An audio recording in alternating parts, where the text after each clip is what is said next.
Thanks so much for joining me today. My name is Carter, and I want to introduce you to Paranormal Nation. If you are like me, you can't get enough scary and spooky stories. Ever since we were young, myself and my brother Chris loved scary stories.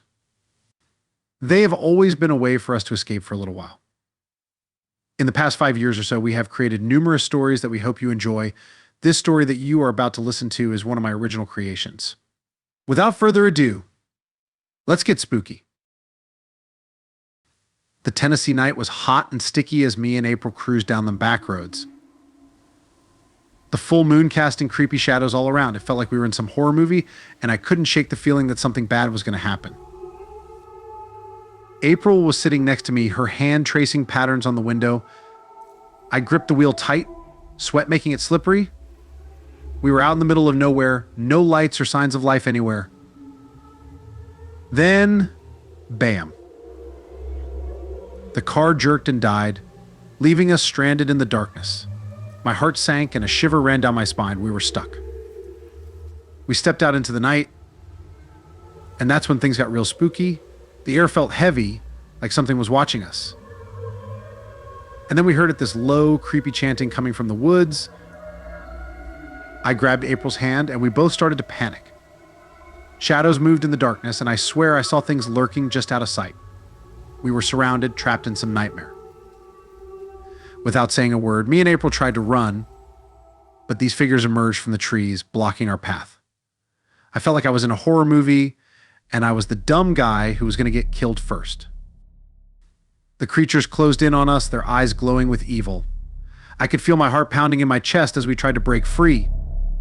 It was like running through a nightmare, every step feeling heavier than the last. Finally, we stumbled into a clearing, our bodies bruised and battered.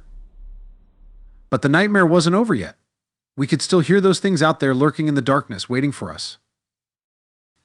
Me and April collapsed on the ground, holding onto each other like it was the only thing keeping us alive.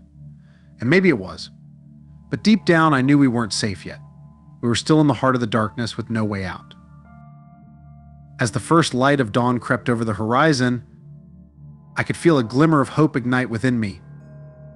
But that hope was short-lived as the sound of chanting and eerie laughter echoed through the woods, still haunting us even in the daylight. April and I exchanged terrified glances, knowing that our ordeal was far from over. With adrenaline coursing through our veins, we pushed ourselves to our feet and continued running, desperate to put as much distance between us and those horrifying creatures as possible. Every step felt like a struggle against an invisible force pulling us back into the darkness. Despite the rising sun casting long shadows across the landscape, the sense of dread only seemed to intensify. The woods seemed to close in around us, twisting and contorting into grotesque shapes that seemed to reach out for us with gnarled branches. But just when we thought we couldn't go on any longer, we spotted a farmhouse looming in the distance, a beacon of hope in the sea of darkness. With renewed determination, we pushed ourselves forward, our legs burning with exhaustion. Finally, we stumbled onto the gravel driveway of the farmhouse, our breaths ragged, our bodies trembling with fatigue. We banged on the door frantically, pleading for help from whoever was inside. The door swung open, revealing a middle-aged couple who looked at us with a mixture of concern and confusion. Without hesitation, we spilled out our story, recounting the horrors we had faced in the woods. To our surprise, the couple's expressions shifted from confusion to understanding and then to sorrow. They exchanged a knowing glance before inviting us inside, offering us refuge from the terrors that still lurked outside. As we sat in the safety of the farmhouse, sipping hot tea and trying to calm our racing hearts, the couple explained the truth of what had happened. The creatures that had chased us through the night were not some otherworldly beings, but members of their own family, a dark and twisted group that had long been rumored to dabble in witchcraft and black magic. They told us stories of strange happenings in the woods, of disappearances and unexplained deaths that had haunted the area for generations, and as they spoke, I couldn't shake the feeling that we had stumbled into something far more sinister than we could have ever imagined.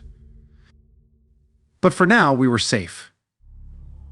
And as the sun rose higher in the sky, casting its warm light over the farmhouse, I allowed myself to believe that maybe, just maybe, we had finally escaped the darkness that had threatened to consume us.